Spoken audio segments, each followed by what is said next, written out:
pues buenas tardes a todos. En primer lugar, quiero dar las gracias al excelentísimo Ateneo que nos permite pues esta serie de encuentros que consideramos que son interesantes.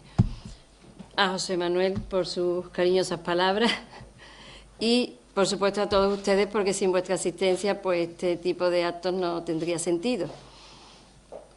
Cuando se planteó hablar del tema de las cláusulas suelo, pues yo me pareció muy oportuno y para empezar el tema yo lo enfoqué hablando fundamentalmente ahora del tema de lo que es la usura, entendiendo la usura como el excesivo interés que se paga por un préstamo.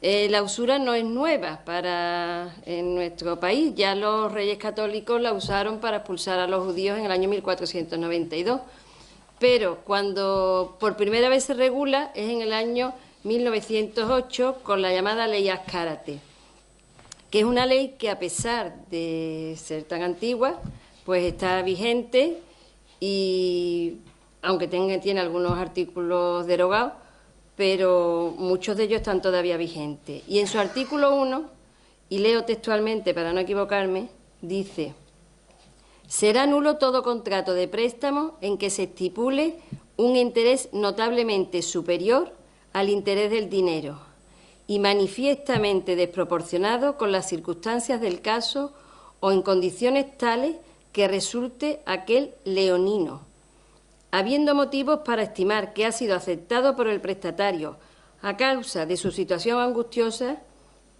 de su inexperiencia o de lo limitado de sus facultades mentales.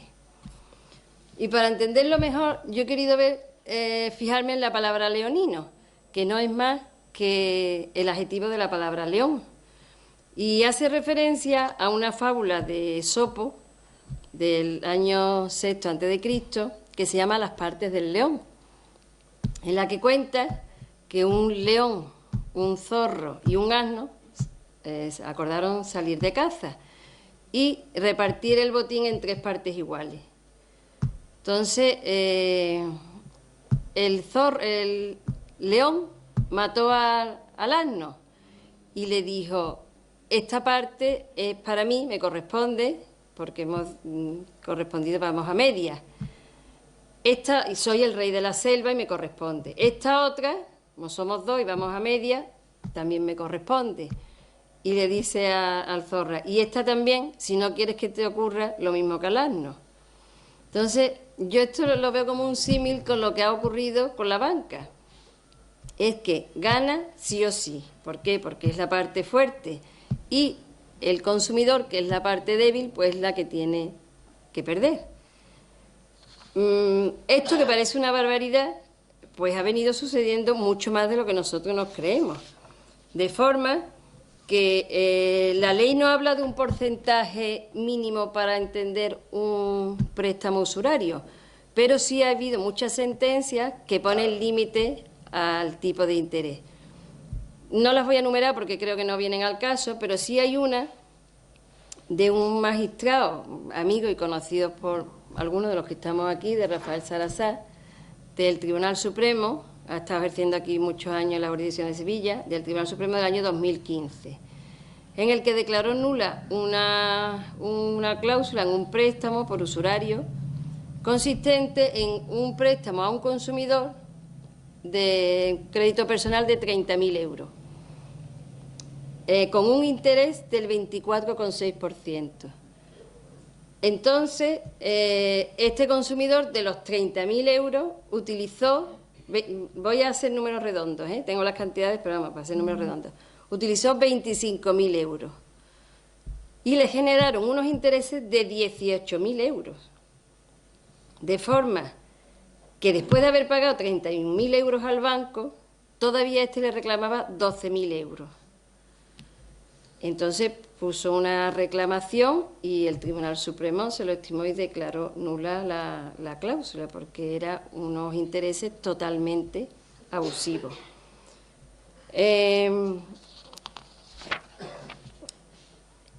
La cláusula suelo consiste en un tope que ponen en los contratos, particularmente en los contratos hipotecarios, de forma que aunque baje el Euribor, que ahora explicamos lo que es, aunque baje el Euribor, la cuota de la mensualidad no se va a ver disminuida, porque aunque tú tengas un interés variable, siempre se han puesto un tope.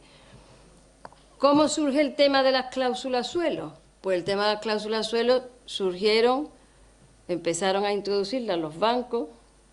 José Manuel es abogado de banco, en el año 1997 con el tema del boom inmobiliario. ¿Por qué? Porque ya preveían que iba a bajar el Euribor y entonces era una manera de garantizarse pues unos ingresos fijos, ¿no? Un beneficio de que no lo voy a perder. Y ya la primera sentencia en tema de cláusula suelo es del año 2010, que precisamente es del Juzgado de lo Mercantil número 2 de Sevilla, que casualmente declaró nulo un contrato por el tema de la cláusula abusiva.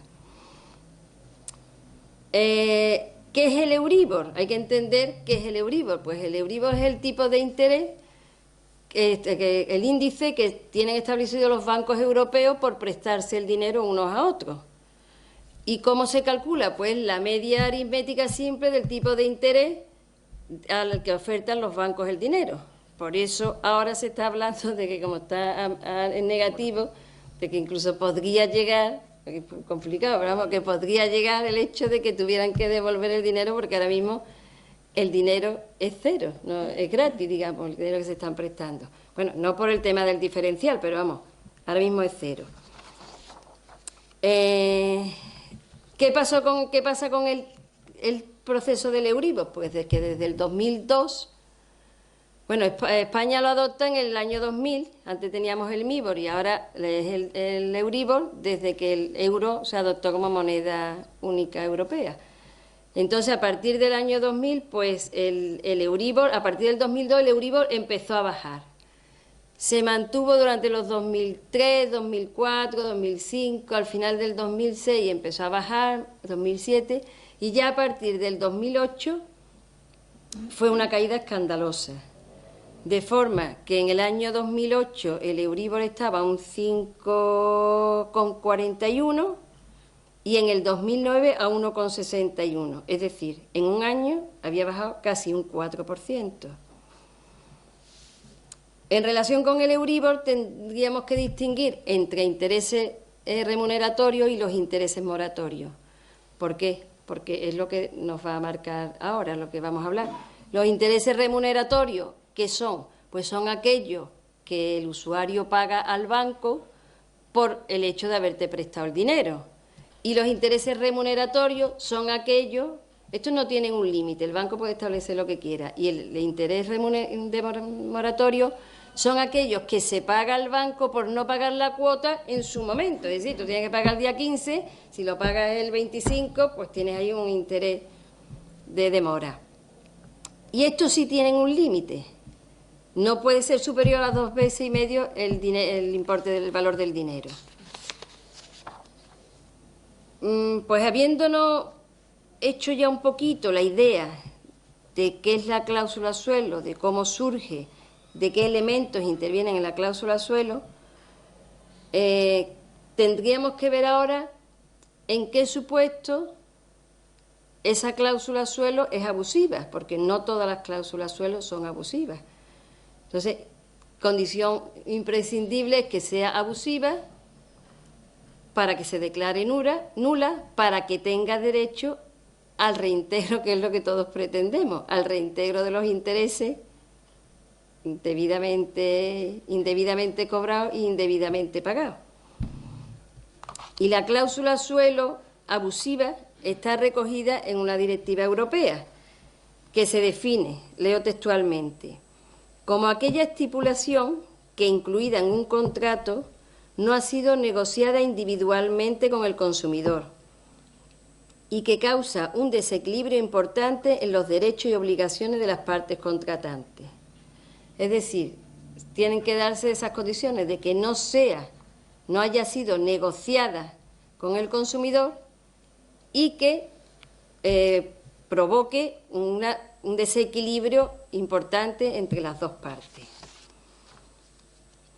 En un contrato de ejecución hipotecaria, que es de lo que estamos hablando, pueden darse, y de hecho se dan muchas cláusulas abusivas, pero nos vamos a centrar fundamentalmente en dos, en la cláusula suelo y en la cláusula abusiva de intereses moratorios.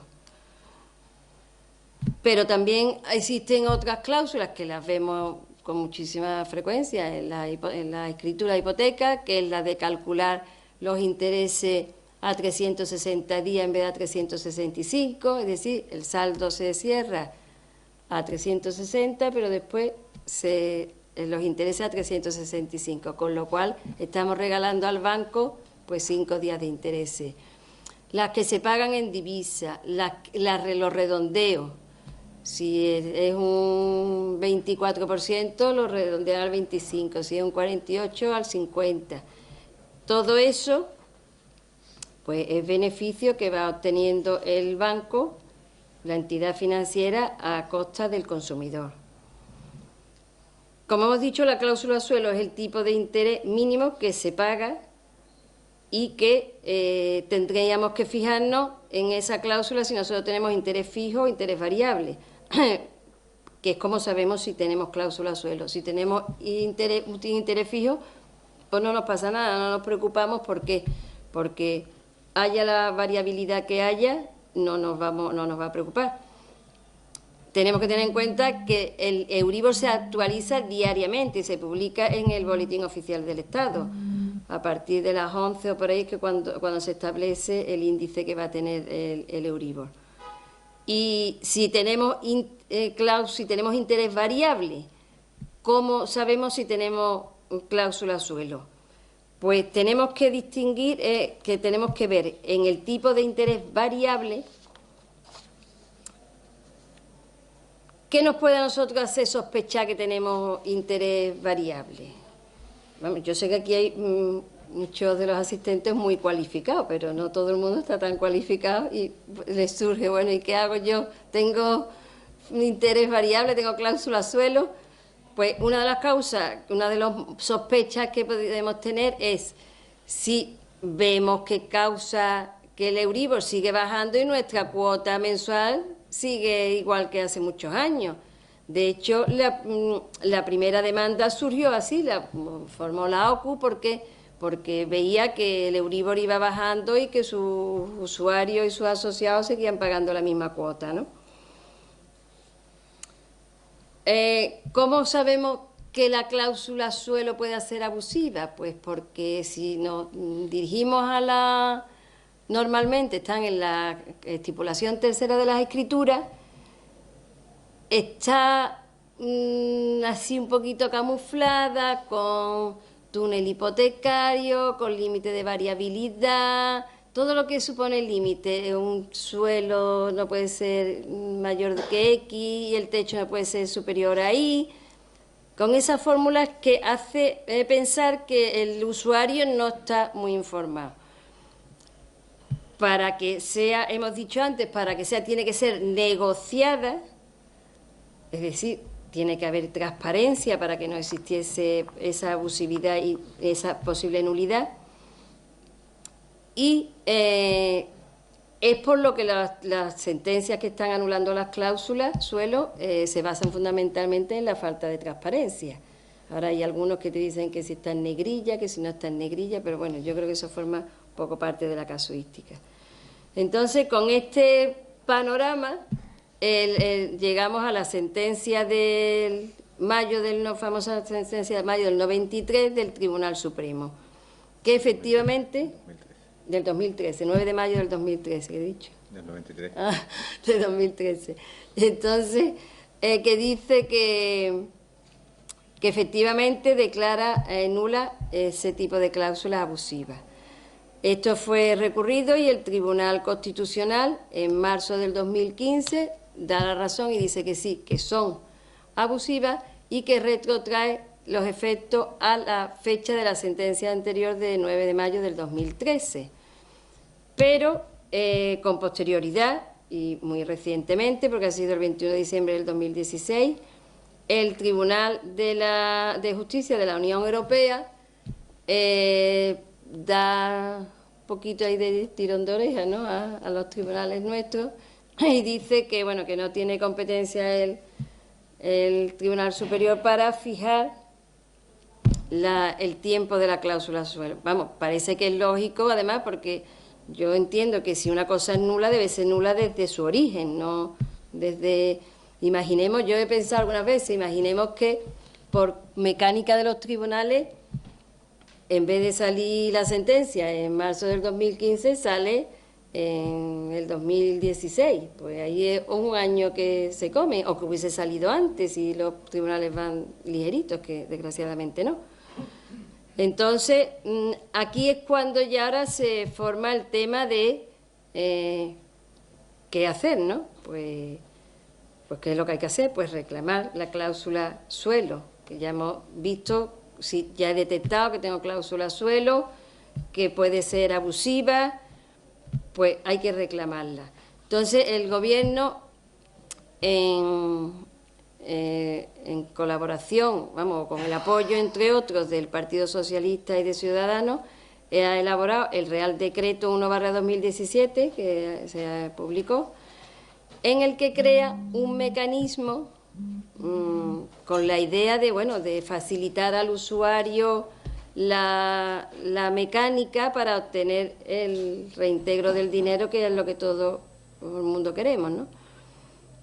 Y este mecanismo lo establece así como un sistema de mediación para que se pueda llegar a un acuerdo con el banco. Es un sistema voluntario, es un procedimiento voluntario, es gratuito y es por escrito.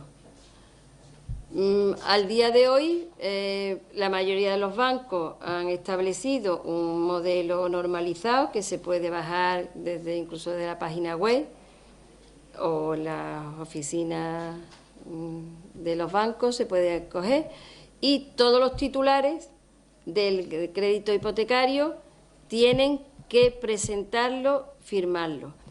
Ni el reglamento ni el modelo normalizado te habla de que tengas que presentar algún tipo de documentación, pero yo aconsejo siempre que se presente la copia de las escrituras, una copia que si no la tiene se la pide al notario o la puede obtener, con idea de adjuntarla. Y el Real Decreto establece el plazo de 3 meses. El banco te la tiene que sellar, claro, tiene que acusarte el recibo. Y el Real Decreto establece el plazo de 3 meses para darte una respuesta. Podemos encontrarnos con distintas opciones. Puede ocurrir que el banco esté de acuerdo, él es el que te tiene que hacer, digamos, la cuenta, por entendernos así coloquialmente, te tiene que hacer la cuenta de lo que ha cobrado por intereses, de tal y tal, y de lo que tenía que haber cobrado. Entonces, cabe la opción de que te conteste, o sea, te presenta esa fórmula y tú tienes 15 días para contestar por escrito también si estás conforme o no estás conforme. Otra opción es que te conteste diciendo que no está conforme porque entiende que la cláusula es transparente, que no tienes derecho a reembolso alguno. Y otra opción sería que no conteste, ni sí ni no, sino que no contesta.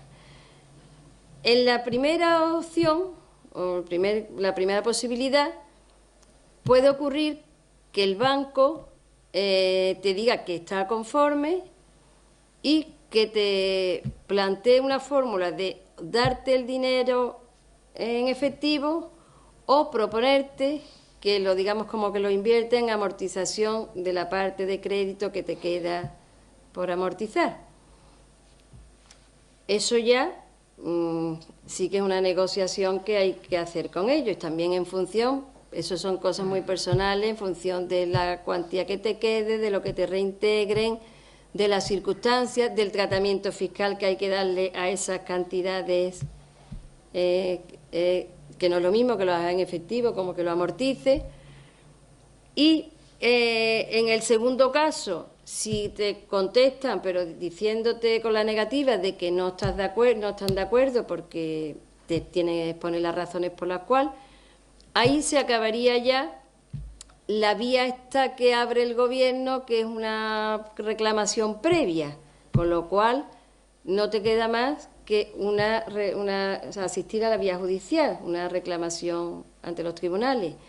Y en el tercer supuesto de que el banco no conteste ni sí ni no, igualmente se cierra la posibilidad de un acuerdo. Ante estas tres situaciones, ¿qué es lo que puede ocurrir? ¿O cuál es el siguiente paso? Digamos, pues hacer la reclamación en la vía judicial. Sí está claro que mientras se esté en ese periodo de 3 meses que el banco tiene para contestar, no puede establecer una acción judicial ni acudir a la vía abierta con el Banco de España, hacerle la reclamación al Banco de España. Hay que esperar. Y una vez que se presenta la demanda, que ahora corresponde a los juzgados de primera instancia, ¿qué es lo que puede ocurrir? Pues puede ocurrir que el consumidor, el usuario, tenga una sentencia favorable, más favorable a una cantidad que le ofertara el banco con anterioridad. Es decir, el banco me oferta 10, yo no he estado de acuerdo, acudo al tribunal y el tribunal me dice que tengo derecho a 12. Al ser la cantidad superior, ahí habría una condena en costas para la entidad bancaria. ¿Qué es lo que también puede ocurrir? Que tenga una sentencia favorable, pero la cantidad no sea superior, o sea inferior, o sea igual, o sea inferior, que es complicado que fuese inferior, pero bueno. Y entonces ahí no habría costas para la entidad bancaria. Otro supuesto que puede ocurrir es que yo no he establecido la vía previa y me he ido directamente al tribunal. Entonces, al contestar el banco, puede allanarse totalmente, con lo cual no habría tampoco, consigna la cantidad, se allana totalmente, consigna la cantidad, con lo cual no habría condenas en costas, o que se allane parcialmente, en el que tiene que también que consignar la cantidad, y después si la sentencia es más favorable, con una cantidad superior a la ofertada inicialmente por el banco, tampoco habría condenas en costas. Este es el panorama que ahora mismo nos encontramos. ¿Qué es lo que está ocurriendo ahora mismo? Pues, de momento están contestando poco. Caixa, por ejemplo, no tengo yo noticia de que esté contestando mucho. No pasa el plazo todavía, son 3 meses. Son 3 meses y yo creo además que van a esperar, la mayoría van a esperar a una sentencia que espera que salga ahora. Unicaja, por ejemplo, pues vamos, por hacer así un poco de casuística, Unicaja está denegando, con lo cual habrá que ir a los tribunales. Caja Rural, por ejemplo, pues no tiene ni el modelo normalizado, o sea, cada uno está un poco aquí a verlas venir.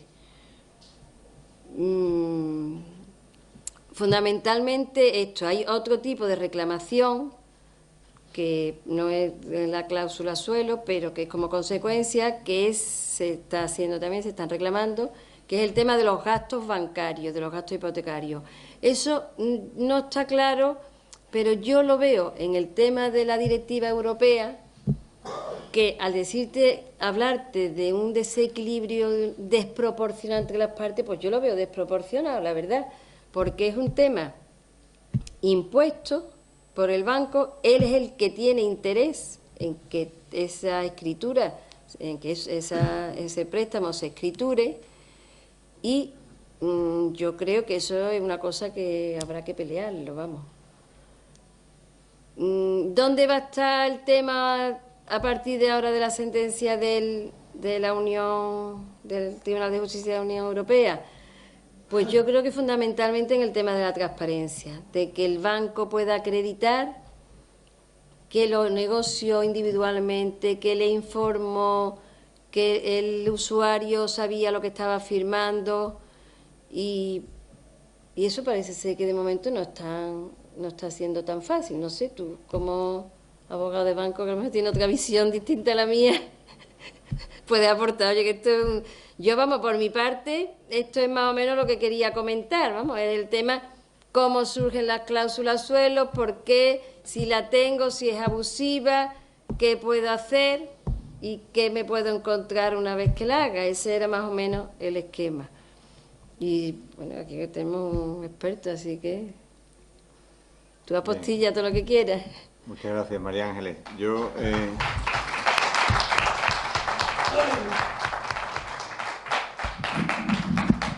Bueno, yo primero te agradezco en nombre del Ateneo la orientación y charla que nos das a todos sobre lo que son las cláusulas suelo, tema desde luego de muy candente actualidad por las razones que tú acabas de explicar, y la única matización que yo tengo que hacer es que soy abogado de banco, pero también soy abogado de consumidores. Te quiero decir que no soy el abogado de todos los bancos, ni todos los bancos confían en mí la defensa de sus intereses, porque bastante osado es alguno de ellos solo que lo hace, pero los demás no.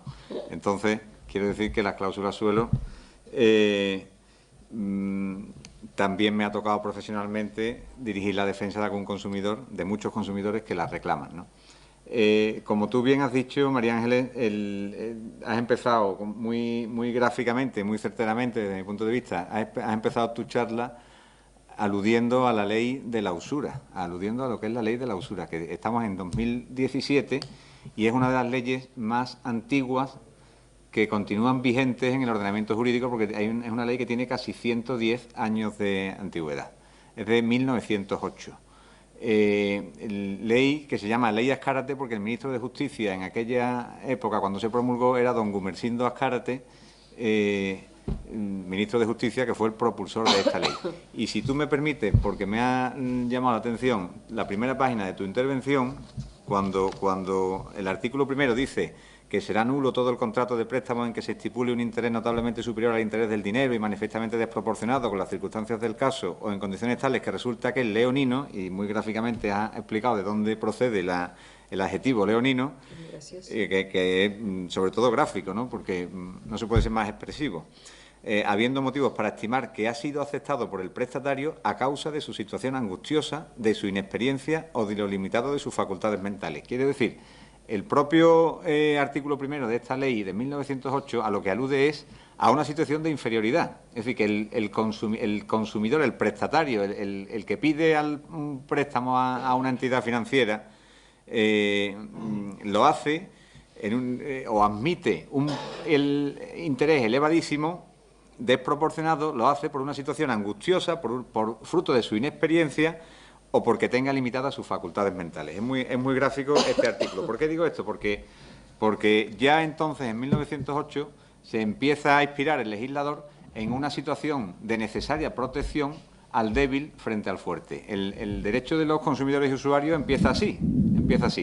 Es un derecho de marcada tendencia europeísta. Es la Unión Europea, la Comunidad Europea en aquella época, la que impone, dentro de lo que es el derecho comunitario, la que impone a los países miembros, mediante normas que se llaman directivas, imponen adaptar el ordenamiento jurídico interno al ordenamiento comunitario, y en ese ordenamiento comunitario se impone necesariamente la protección de los consumidores. No es que al ordenamiento jurídico español esto se lo imponga la Unión Europea. La Constitución española, en el artículo 51, establece que los poderes públicos deberán dirigir políticas hacia la protección y defensa de los consumidores y usuarios. Es decir, es un mandato constitucional, no es un derecho constitucional, sino un mandato constitucional a los poderes públicos para que protejan a los consumidores y usuarios.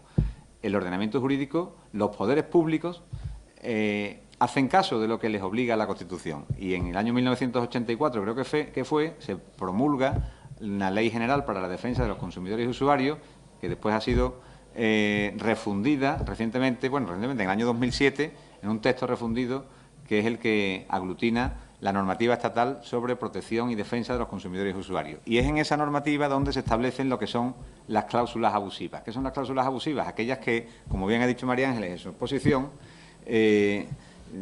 y este gol que me están metiendo, porque yo no venía aquí a hablar hoy, no te lo perdonaré en mucho tiempo, son las cláusulas abusivas, se definen en la Ley de Protección de Consumidores y Usuarios como cláusulas que no han podido ser negociadas individualmente, es decir, que son impuestas por el empresario frente al consumidor sin posibilidad de que el consumidor se defienda, ni siquiera, no es que se defienda, sin posibilidad de que las negocie con el empresario, es decir, no contrata el suministro eléctrico de su casa y no negocia con el directivo de la compañía suministradora cuáles son las cláusulas de su contrato. Le ponen un papel con las cláusulas impresas y es lo que tiene que aceptar. Son cláusulas predispuestas, impuestas por el empresario frente al consumidor. No están negociadas individualmente.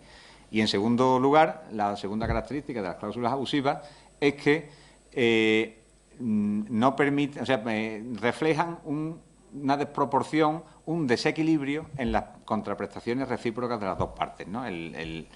No hay igualdad de derechos y obligaciones en las dos partes. Es la segunda característica de las cláusulas abusivas. A eso se une una tercera, que es que la cláusula sea impuesta sin buena fe. Bien, esa es la normativa protectora de los consumidores y usuarios la que establece el hilo del que tirar para declarar abusiva una cláusula suelo. ¿Qué es lo que sucede? Que, como también ha dicho muy acertadamente María Ángeles, no todas las cláusulas suelo son abusivas. ¿Por qué no son abusivas todas las cláusulas a suelo? Primero, porque la abusividad se predica respecto de los consumidores y usuarios, y no todas las personas que piden un préstamo son consumidores y usuarios. También lo piden los profesionales, también lo piden los empresarios, y en ese caso la protección no alcanza a este tipo de personas. Por tanto, la primera traba que tenemos que analizar es cuando te presentan una cláusula suelo, que es una cláusula en la que se limita, que oye, por mucho que baje el Euribor, si el Euribor está ahora al 0,3%, yo tengo una cláusula suelo que significa que por debajo del 2% yo no bajo ya más los intereses. También es cierto que hay que decir que no son cláusulas suelo las únicas que se establecen. Estas cláusulas suelo van correlacionadas con cláusulas techo.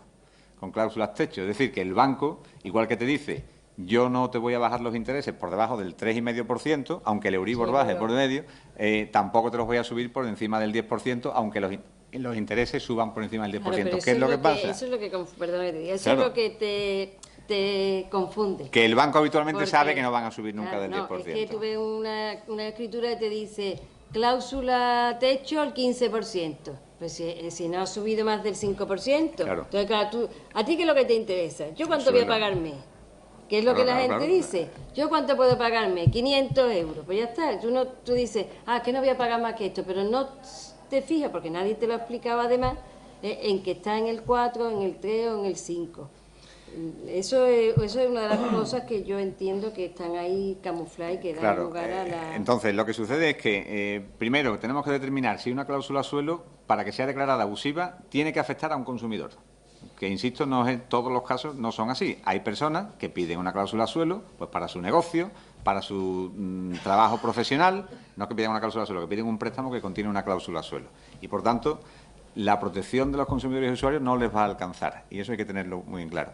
Después hay otra cuestión. Hemos dicho que una cláusula es abusiva cuando no permite al consumidor haberla negociado individualmente. ¿Qué es lo que sucede? Que en los préstamos hipotecarios muchas veces nos encontramos con que el prestatario final no es el que ha negociado con el banco, sino que es alguien que se ha subrogado en el que de verdad ha pedido el préstamo con el banco. Con lo cual, el banco hábilmente se defiende diciendo, oiga, yo con este señor no he pactado ninguna hipoteca. Yo pacté una hipoteca con un promotor inmobiliario y a ese promotor inmobiliario fue al que yo con el que yo negocié mi cláusula suelo, que como no es consumidor tengo plena legitimidad para poner los límites que yo quiera.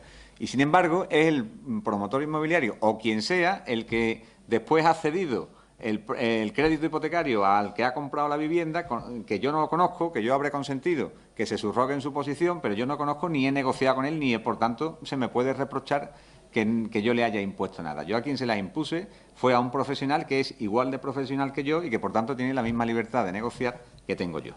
Entonces, esa es otra traba que tenemos que tener en cuenta cuando se vayan a pelear las cláusulas suelo. Si yo he sido inicialmente el que he negociado, entre comillas, el préstamo con el banco, porque si no lo he sido, también me lo van a reprochar y voy a poder no tener éxito en mi reclamación.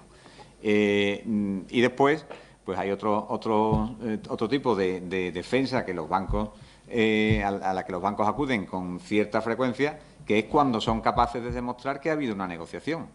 Y hoy en día, antiguamente las negociaciones eran, pues vas a ver al director de la oficina, hablas por teléfono, haces gestiones, pero hoy en día que todo el mundo funciona, vivimos en una servidumbre de la sociedad de servicios de información y funcionamos todos con el correo electrónico permanentemente, pues de todo queda huella, de todo queda huella. Y muchas veces te encuentras con que el prestatario, la persona que ha pedido el préstamo al banco, pues tiene correos electrónicos intercambiados con el gestor de la oficina o con el director de la oficina o con quien sea, donde se acredita que sí ha habido una negociación con relación al contenido de la escritura. Entonces el banco, pues hábilmente dice, oiga, perdone, yo esto sí lo he negociado individualmente. ¿El negociar individualmente qué supone? Pues que saco la abusividad de la cláusula de fuera de contexto. Pero es que ahí te ponen el interés fijo y no te están dando ya interés variable. Bueno, en cada caso habrá alguna negociación, ¿no? Entonces, ¿qué quiero decir? Que tenemos que tener en claro que las cláusulas suelo, cuando reúnen los requisitos de que sean declaradas abusivas, pues los tribunales ya tienen pacíficamente establecido que son nulas, que son cláusulas abusivas, que no tienen efecto de ningún tipo y que, por tanto, las entidades financieras tienen la obligación de restituir el dinero que han percibido de más como consecuencia de la aplicación indebida de una cláusula nula y que, como consecuencia de la última jurisprudencia europea, no se retrotraen los efectos a una determinada fecha, que era 9 de mayo del 2013, que fue la sentencia del Tribunal Supremo que puso pie en pared con estas circunstancias, sino que el Tribunal de Justicia de la Unión Europea como decía María Ángeles, con acierto y gráficamente, pues ha dado un tirón de oreja al Gobierno, al Estado español, al Reino de España, diciendo, oiga, sus tribunales de justicia no aplican correctamente la justicia comunitaria porque no son nadie para establecer una fecha fija de retroactividad. Si la cláusula es nula desde el principio y, por tanto, tienen que devolver el dinero desde el principio. Quiero decir con ello que cuando la cláusula es abusiva, la entidad financiera tiene que devolver el dinero. Y la práctica totalidad de las entidades financieras, cuando ven clara una cláusula abusiva, así lo hacen. ¿Qué sucede? Que no todas las cláusulas son abusivas, que hay bancos que por sistema las van a pelear todas, hay bancos que por sistema las van a admitir todas, creo que me parece que Bankia es uno de los que ha dicho, yo las voy a devolver el dinero de todos, y me da igual que sea abusiva o no sea abusiva, sino que también lo habrá hecho como un gesto comercial o como un gesto de política pública, en fin, por las razones que sean. Otros bancos no. Creo que BBVA ha dicho que no las van a devolver automáticamente. La Caixa, desde luego, ha dicho que no las va a devolver automáticamente. Cada banco pues tiene ya su política, que van a analizar caso por caso. Y evidentemente, pues esto es solamente el comienzo de una batalla, porque fruto de esa cada vez mayor, por fortuna, protección de los consumidores y usuarios, esto no ha hecho más que empezar. Se ha atacado a las cláusulas suelo, pero seguidamente se va a atacar. O se ha atacado ya también a las cláusulas de vencimiento anticipado, que uno deja de pagar 2 cuotas y le anticipan el vencimiento de todo el préstamo. Hoy mismo he recibido, lo he traído incluso, porque se publicó en el Boletín Oficial del Estado el sábado pasado, un decreto, yo creía que lo traía, aquí lo traigo, un Real Decreto Ley, es decir, una norma que tiene rango de ley, de 17 de marzo, publicado en el Boletín Oficial el 18, que fue el sábado, antes de ayer, por el que se modifica la normativa de protección de los deudores hipotecarios sin recursos. Y en fin, se establece una serie de normas, de normas proteccionistas contra las personas que no tienen recursos ante el procedimiento judicial que menos defensa tiene en nuestro ordenamiento jurídico, que es el procedimiento hipotecario, la ejecución hipotecaria. En fin, que continuamente hay una avalancha de normas proteccionistas a los consumidores y usuarios. En este caso, la norma se refiere a consumidores y usuarios sin recursos, pero que decía que esto es el principio, que se ha atacado a las cláusulas suelo, se va a atacar a las cláusulas de vencimiento anticipado, se va a atacar a las cláusulas de gastos notariales y registrales, es decir, los bancos en su escritura imponen necesariamente que todos los gastos de constitución de la escritura, de inscripción en el registro y de todo, tiene que pagarlos el prestatario. No solo imponen que tenga que pagarlos el prestatario, sino que incluso impiden, por ejemplo, dice, oiga, pero mire usted, a mí una gestoría que me lleve la escritura al registro de la propiedad, cuando yo sé dónde está el registro, cuando precisamente yo voy a diario o tengo un hermano que va a diario y no le cuesta nada hacerme el favor de presentarla, pues yo quiero que la presente él. Los bancos se niegan sistemáticamente y dicen, no, la llevo yo. O el notario. O el notario también. El notario. Tiene su justificación que el banco lo imponga. ¿Por qué lo impone? Pues porque la hipoteca es un derecho real en nuestro ordenamiento jurídico que tiene, o sea, que la inscripción registral es constitutiva. Hasta que la hipoteca no está inscrita en el registro es como si no existiera a efectos reales, ¿no? Entonces, ¿qué es lo que pasa? Pues que el banco tiene que asegurarse necesariamente de que se va a inscribir y únicamente se asegura si el que lo lleva al registro de la escritura es él. Entonces tiene la lógica, o sea, no lo hace por capricho el banco. Podría dar un plazo también, es decir, si usted en un mes no lo trae... Sí, pero es un mes que ha soltado el dinero sin garantía de ningún tipo. Entonces el banco no te lo va a hacer nunca. Que el león, vamos. Sí o sí. Bueno, ya vemos que aquí María Ángel está muy bien posicionada y me va a costar mucho trabajo convencerla de lo contrario. Quiero decir que esto es una batalla que acaba de empezar y que habrá mucha pelea judicial con los bancos sobre muchísimas cláusulas que cada vez van a ser declaradas con mayor facilidad como cláusulas abusivas. Antonio había levantado la mano. Sí, sí, ya. Yo me temo que mi intervención va a ser políticamente incorrecta, por mi condición de bancario. Yo no voy a defender a la banca. He dicho que soy bancario, no banquero, bancario. Yo voy a defender a los trabajadores de la banca, a los sufridos apoderados bancarios, que nos hemos dejado el hígado en la profesión. Y cuando yo oigo de forma generalizada, en un saco, que no se informaba a los clientes, que medio se engañaba a los clientes, que se confundía a los clientes, yo me pongo negro. Yo me pongo negro. Bien, es verdad que hay una serie, digamos, de comentarios previos que tengo que hacer. Primero, yo estoy fuera de activo en la banca desde hace ya 17 años. Yo he sido apoderado durante 31, desde el año 68 hasta el año 99. Y para mí es nuevo esto que se dice de que como no se había informado, como no se había dicho, yo hablaba por lo menos 3 veces con el cliente para informar de cómo era la hipoteca. Por lo menos 3 veces. Una cuando se empezaba la negociación, que además había, no se olvide, una oferta vinculante. Ya se estaba dando por escrito las condiciones. 2, cuando la operación era aprobada. Y volvíamos a refrescar lo que se había hablado, con papeles y con números. Y 3, en la notaría. Yo he trabajado con señores notarios, que eran los notarios los que paraban el carro y decían, mire usted, y se veía al matrimonio. Mire usted, los intereses funcionan de esta manera. Bla, bla, bla, bla, bla, bla, bla, bla. Y cuando el notario no lo hacía, a lo mejor lo hacía yo. Explíquele usted a estos señores esto. Y algunas veces no hacía falta porque el cliente, que ya iba negociando por mí, cuando llegaba ese momento, decía, esto ya nos ha explicado el señor Nieto en su firma. O sea, yo, de alguna manera, lo que quiero es decir que no se metan en el saco que todas las cláusulas suelo han sido abusivas y que todas las condiciones bancarias han sido abusivas y que no se... No, todas no, todas no. Eso sí, No. Muchas gracias. ¿De qué banco, por curiosidad? Grupo Banco Popular. Pues, hombre, Yo todas puedo no. hacer un Sí, comentario sí, claro. con el permiso de la mesa. Certifico a don Antonio porque he trabajado con él durante muchísimos años. Él como director de una agencia bancaria, Banco Andalucía en aquel momento, y yo como cliente. Y me consta la honradez de don Antonio. Pero no todos sus compañeros eran honrados. Y además Como en otra época. usted es un, además, me consta a nivel de la ciudad de Sevilla y de otras ciudades como Jaén, que también estuvo usted mucho tiempo, que todavía lo conocen, su apellido no se ha diluido en el banco, ¿no? Entonces, Antonio fue una persona súper respetada por nosotros los clientes y por el banco. Pero no estoy de acuerdo que todo el mundo fuera como él. Bueno, hay una cosa que hay que tener claro, los bancos en qué se escudan a la hora de defenderse sobre la ilegalidad de una cláusula como puede ser una cláusula suelo.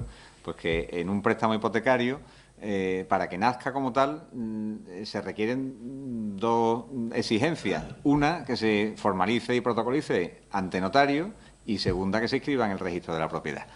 Entonces, tanto el notario como el registrador son dos profesionales jurídicos cualificadísimos que tienen como principal misión velar por la legalidad de lo que firman. Los bancos se consideran perjudicados por esta vorágine de declaración de nulidad y de abusividad de las cláusulas suelo, porque dicen, oiga, mire usted, que esto que yo estoy haciendo no lo estoy haciendo yo a escondidas con el cliente, esto que yo estoy haciendo lo está certificando en cuanto a su legalidad un fedatario público, que es un notario, y después otro señor igual de cualificadísimo, que es un registrador de la propiedad, que entre su función, insisto, está velar por la legalidad de lo que firman o de lo que escriben, y que si hubieran visto algún tipo de, sobre todo el notario, porque se firma delante de él, por exigencia legal. Yo creo que cuando se firma en un notario, vamos, yo he acompañado a mucha gente a un notario, y además es lo que se han escudado los notarios, ¿no? De decir, bueno, mire usted, esto es aquí un acto de protocolario, ¿no? Aquí ya viene todo redactado, todo impuesto, lo que se viene a hacer es un acto, digamos, de dar fe, pero no de... Bueno, ahora se han puesto las pilas, evidentemente, porque todo esto ha servido para modificarse, pero yo hace años... La verdad es que sí, usted ha visto esta conforme, el tal, pero es que la gente, ¿tú crees que la gente de la calle, no estamos hablando aquí, la gente de la calle sabe lo que es el Euribor? ¿Sabe lo que es un TAE? ¿Sabe? La gente lo que quiere saber es, ¿yo cuánto tengo que pagarme? 500 euros, yo lo puedo pagar, pues ya está. ¿Y por qué? Por lo que hablábamos antes también, la situación angustiosa o la necesidad o cada uno. Entonces, yo creo que eso, verdaderamente, quitando... como usted y como muchas personas que le habrá habido. Eso es. Don Francisco diga que el camino hay de la otra. Sí, sí. Yo creo que abundan más. Hombre, sí, por supuesto. Yo, antes de darle la palabra a mi amigo Juan Andrés, que está levantándola con ánimo de querer intervenir, diré una cosa, pondré como ejemplo una experiencia particular que tuve hace poco. No era con motivo de una cláusula suelo, sino que era con motivo de otra práctica bancaria muy discutida, que son las preferentes, ¿no? Las participaciones preferentes. Pues en este caso, la persona a la que yo defendía no era, era el director de una oficina bancaria, pero que no lo defendía yo de una reclamación civil, sino que lo estaba defendiendo de una imputación penal de estafa, porque un señor que había suscrito participaciones preferentes, pues decía que había sido engañado por el banco, porque esto era una política comercial del banco donde se imponía a los clientes la compra de participaciones preferentes como si fueran unas inversiones seguras, y no lo eran, y en fin, había sido estafado como tantos otros clientes de los bancos, y esa era su defensa, ¿no? O mejor dicho, su ataque, su acusación. La sorpresa que me llevé, y por eso además el juez, cuando lo vio, pues automáticamente archivó la causa, como no podía ser de otra forma, es que el director de la oficina, sin haberlo preparado ni siquiera conmigo, sino que lo llevaba espontáneamente, porque el hombre no le dio ninguna importancia, y a mí me sorprendió, también sorprendió al juez, el día que estaba prestando declaración, sacó su carpeta y dice, pero mire usted, ¿yo cómo voy a engañar a este señor, al señor que me ha puesto la denuncia, si los mismos contratos de participaciones preferentes los tiene suscritos mi padre, mi madre, mis tíos, mis hermanos y no sé cuánto? Es decir, que él lo que había hecho era vender un producto bancario que consideraba óptimo a toda su familia, además de habérselo vendido a los clientes. Y claro, eso le abrió los ojos inmediatamente al juez, que dijo, este hombre no está engañando a nadie, porque si no, no tendría sentido que hubiera engañado también a toda su familia. Es decir, que no hay que tomar como dogma de fe que los bancarios sean unas personas que se mueven rígidamente por instrucciones de su patrón, y que aquí hay que vender esto como sea, y tampoco hay que generalizar diciendo que todos son estrictos cumplidores de la transparencia con sus clientes, y es cierto que en alguna ocasión, en muchas ocasiones, pues se han cometido esos deslices que están provocando pues esta avalancha de reclamaciones, ¿no? Hay de todo. Entonces la cuestionaba, dice el refrán. Yo me voy a ir a un programa un poco más formalista jurídico. Aprovechando el comentario que has hecho sobre la posibilidad de oposición del banco a los créditos a promotor o la sustitución de esa información previa, me deja un poquito tocado, en el sentido de que quizás sería todo lo contrario, porque ese crédito promotor que va directamente dirigido a un consumidor, que la ratificación prácticamente es automática en el notario, sin previas ni explicaciones de nada, porque ya hemos visto muchas veces las promociones que la cola de la notaría de 40 viviendas que se firman va corriendo. Quizás está más desasistido el consumidor frente a esa política abusiva que pueda tener o no pueda tener la hipoteca, y me ha dejado un poquito nervioso si esa política de oposición del banco puede tener una trascendencia a la hora... Sí, bueno, la tiene. O sea, lo que te quiero decir es que las sentencias, o sea, no todas las sentencias condenan al banco a devolver, o sea, no todas las sentencias declaran abusivas las cláusulas suelo y condenan al banco a devolver la cantidad cobrada de más a los clientes, sino que hay muchas, cuando digo muchas, que no se estima la demanda de abusividad del cliente y de retroacción y de restitución de las cantidades.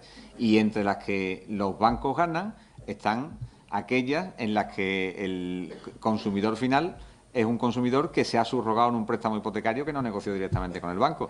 Que es cierto, como perfectamente estás diciendo, que en la práctica tú visualizas la notaría llena de gente. Bueno, ya hace ya muchos años que las notarías no están llenas de gente con promociones inmobiliarias, pero hubo una época donde es cierto que a diario se protocolizaban y se otorgaban cientos de escrituras de promociones inmobiliarias donde se firma a la carrera, donde se firma deprisa y corriendo, donde no se practica la función notarial con el detenimiento que sería deseable. Y evidentemente, pues sí, quizás hay una mayor desprotección para el consumidor.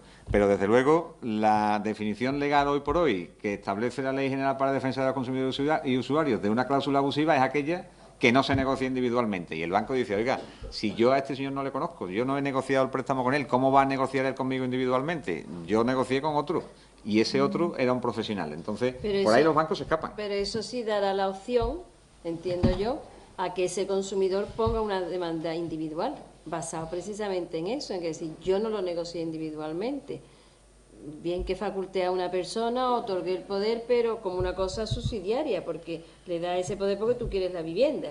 Te da igual habérselo dado a Pepe, a Manolo, que a Juan. No, pero en este caso el consumidor con quien ha negociado es con el vendedor de la vivienda. Sí, con el vendedor, yo creo no con que el banco. eso puede darle pie a que ese consumidor pueda demandar individualmente. ¿Pero a quién? ¿Al banco? Al banco. Pero si... Bueno, no sé. ¿El consumidor, en el caso de que la sentencia fuera favorable al banco, tendría condena en costas? Bueno, hay sentencias que... Bueno, todo esto, al Supremo llegan pocas sentencias de cláusula suelo, han llegado 3 o 4, no han llegado más. Hace poco se publicó otra donde precisamente se decía que no eran todas las cláusulas abusivas, ¿no? Todas las cláusulas suelo. La jurisprudencia que existe al respecto, que es abundantísima, es jurisprudencia menor.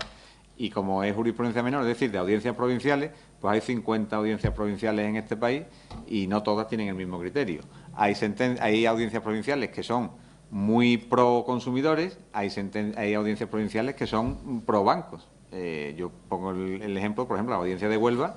La audiencia provincial de Huelva reconoce muchas veces la legalidad de las cláusulas suelo y condena muchas veces en costas al consumidor o al demandante que promueve una acción de nulidad de una cláusula suelo y no lo consigue. La audiencia de Sevilla es más reacia, la audiencia de Sevilla es más pro consumidor y difícilmente nos encontramos un supuesto de condena en costas, pero en algunas audiencias los hay. Hay pronunciamientos de condena en costas a los consumidores cuando pierden una cláusula suelo. Que es en fin, es una raya en el agua, no es lo habitual. María Ángeles estaba refiriéndose, cuando ha relatado en qué consiste este procedimiento de reclamación extrajudicial que se ha puesto en funcionamiento recientemente mediante el Real Decreto 1 del 2007, 1 del 2017, gracias María Ángeles.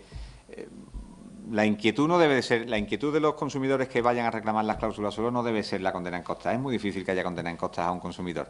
Y sobre todo, pues hoy en día hay una saturación tremenda de despachos de abogados que litigan por las cláusulas suelo gratuitamente. Es decir, oiga, usted me trae su cláusula suelo y no le va a costar nada. Yo asumo, incluso asumo el riesgo de que usted pierda con costas, que las pagaré yo. Es decir, que se está propiciando entre muchísimos despachos de abogados el reclamar gratis, porque simplemente cobrarán ellos o un porcentaje del reintegro que provoquen para su cliente o incluso un porcentaje y las costas que le impongan al banco en el caso de que se les condene. Es decir, que hoy en día el reclamar por las cláusulas suelo no debe de ser un impedimento el miedo a no ganar, porque, insisto, hay muchos despachos de abogados, no hay que irse a Madrid, donde hay un señor que se publicita en la tele con Iker Casillas, ¿no? Aquí hay muchos, También los hay locales, y hay muchísimos, ¿no?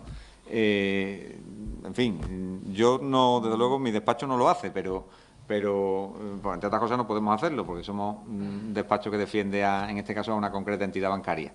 Pero que los hay. No debe de ser un obstáculo para que alguien quiera promover una reclamación judicial, pues el miedo a perderlo, porque es muy difícil que tenga que de verdad que costarle el dinero. Por allí hay una pregunta. Sí, sí. Me va a permitir que veo complicado que un letrado se dedique a defender a las dos partes, a bancos y a consumidores. Pero vamos, Bueno, yo sí. Y con respecto a lo de la profesionalidad que se ha mencionado ya adelante, ¿no?, de notarios y registradores, tampoco podemos confiar mucho en la profesionalidad de los jueces, porque si tenemos en cuenta el Tribunal de Justicia de la Unión Europea le ha pegado un tironcito de oreja Al Tribunal Supremo. no, Bueno, al gobierno español por permitir. porque es normal. Sí. Si es nula una cláusula, será nula desde el principio, no desde cuando diga el juez. Claro. Pero vamos, la pregunta mía es para usted concretamente, si me lo permite, con respecto a los actos de formalización. ¿Usted cree que ahora mismo hay jurisprudencia y se puede demandar porque el gobierno no se ha manifestado? No. Como ha hecho Con las cláusulas suelo. Todavía no lo hay. Y si tenemos constancia de que la mayoría de los bancos están diciendo que no le afecta la sentencia, porque es que solamente afecta a un banco determinado, ahora mismo no me acuerdo qué banco. ¿Usted es de la opinión de que sí afecta a todos los bancos? ¿O hay necesario todavía que se manifiesten las audiencias? Yo le voy a decir, mi opinión personal es que es un frente nuevo que acaba de abrirse, que todavía no ha evolucionado lo suficiente en la jurisprudencia. María Ángeles estaba relatando antes que la primera sentencia de cláusula suelo tiene ya casi 7 u 8 años, o casi 10 años, del 2010, 7 años, y hasta ahora, hasta el 2017, no ha quedado claro que cumpliendo unos determinados requisitos las cláusulas suelo son nulas. Es decir, que esto tiene una trayectoria jurisprudencial detrás que tiene que ir fraguándose y madurándose. Y muy lentamente, efectivamente. Entonces, con la cláusula de gastos impuestas por los bancos a los particulares para que todos los gastos de constitución y todo eso tengan que asumirlo los prestatarios, pues se ha abierto el camino, empezarán a llover demandas, se generará un cuerpo de doctrina jurisprudencial y eso tardará un tiempo. Evidentemente, yo entiendo que son impuestas. Ahora, ¿qué es lo que sucede? Que los bancos se defenderán diciendo, pues mire usted, son impuestas, pero están negociadas individualmente con el cliente. Los bancos se van a defender. Lo que quiero decir es que el banco no va a devolver el dinero gratuitamente y a la primera de cambio, porque, entre otras cosas, viven de ganar dinero. Habrá que ir a la vía judicial, no tengo ninguna duda. Esto necesitará un montón de pleitos, un montón de demandas, la creación de un cuerpo jurisprudencial, y el día de mañana pues habrá una doctrina consolidada que diga, oiga, la cláusula impuesta de gastos es nula y hay que devolver el dinero. Habrá que unificar el criterio. El Tribunal Supremo lo hará, y después del Tribunal Supremo pues habrá también doctrina, jurisprudencia comunitaria y todas estas cosas, ¿no? Tú fíjate si están impuestas, que yo soy procuradora y yo hago ese trámite para otras personas. Bueno, pues mi hipoteca no me lo permitieron. Entonces he tenido que pagar para algo que yo sé hacer. Eso es como si eres modista y tú dices, no, yo voy a hacer mi trabajo. No, se lo tiene que hacer otro. Y me dices, yo soy modista y lo sé hacer.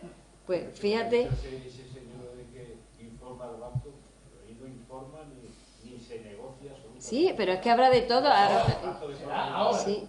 Hubo una época en que se informaba y se negociaba. Será ahora. Hubo una época en que se informaba y se negociaba. Yo no estoy hablando actualmente. Lo que haya pasado hace años yo no lo sé, lo desconozco. No, pues yo en cambio pienso que actualmente se está informando más. Pero a partir de todo... Sí, a partir de toda esta... Bueno. Entonces usted es de la opinión que lo que habrá que hacer es esperar, no iniciar y acudir a la vía judicial hasta que no se unifique los criterios. Evidentemente es la postura más prudente. Aprovecho y le voy a aclarar, antes de darle la palabra a don José Antonio Picón, que no es que uno defienda gratuitamente, que digo gratuitamente, una cosa y la contraria. O sea, yo soy abogado de banco en el sentido de que tengo un cliente que es un banco que me encarga que le defienda y evidentemente tengo que defenderlo acudiendo a los argumentos que me proporciona el banco porque considera que las cláusulas no son nulas, porque consideran que se han negociado individualmente, porque consideran que no son desproporcionadas o desequilibradas, porque considera que la persona con la que ha firmado el préstamo no es un consumidor y tengo que defenderlo.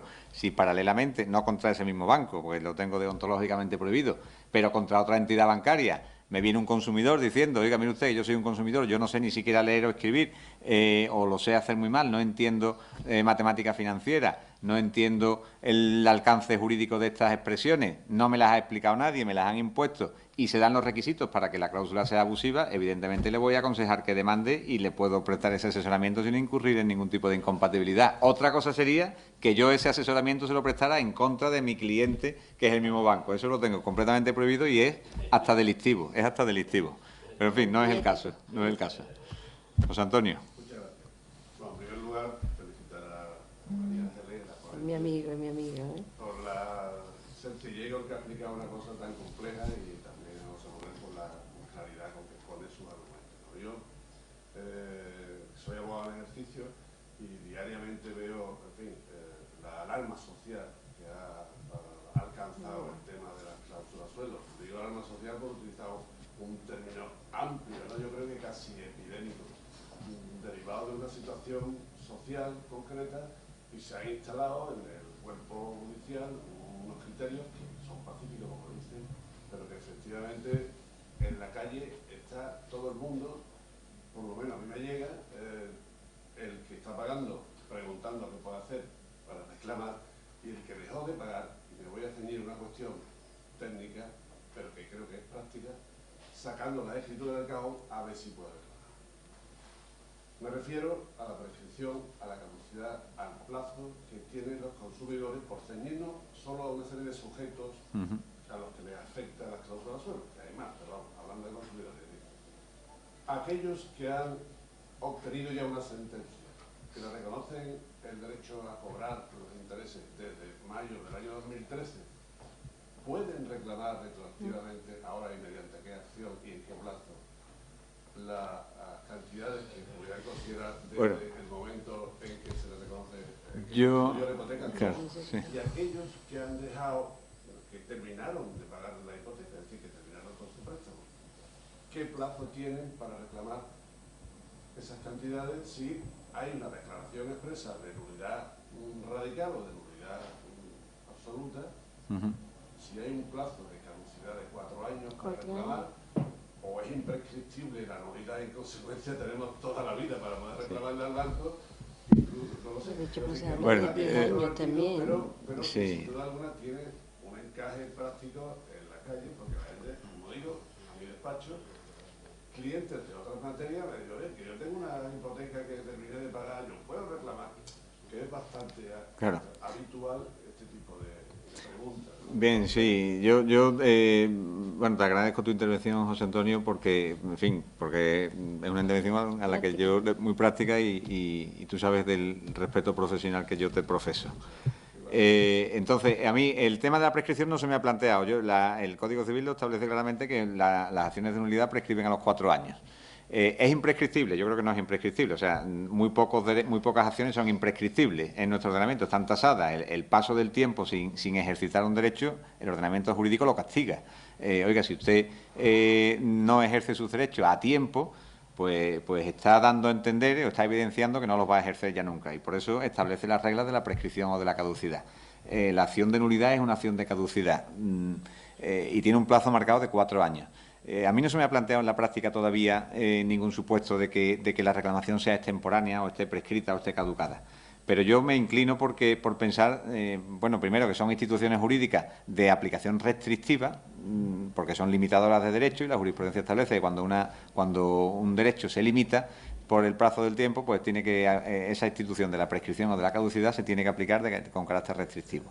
Pero a mí me parece que mucho más allá, o sea, que yo me inclino por pensar que van a mantener el plazo de los 4 años, aunque se ha hablado, como dice María Ángeles, de ampliar ese plazo en algún momento. Y después el otro... He visto algo de derecho procesal, ampliarlo a 10 años o algo así. Sí, pero no hay todavía... hace muy poco tiempo que se modificó el Código Civil en materia de prescripción y que yo creo que quizás es pronto para hablar de esa modificación. El otro supuesto sí es curioso.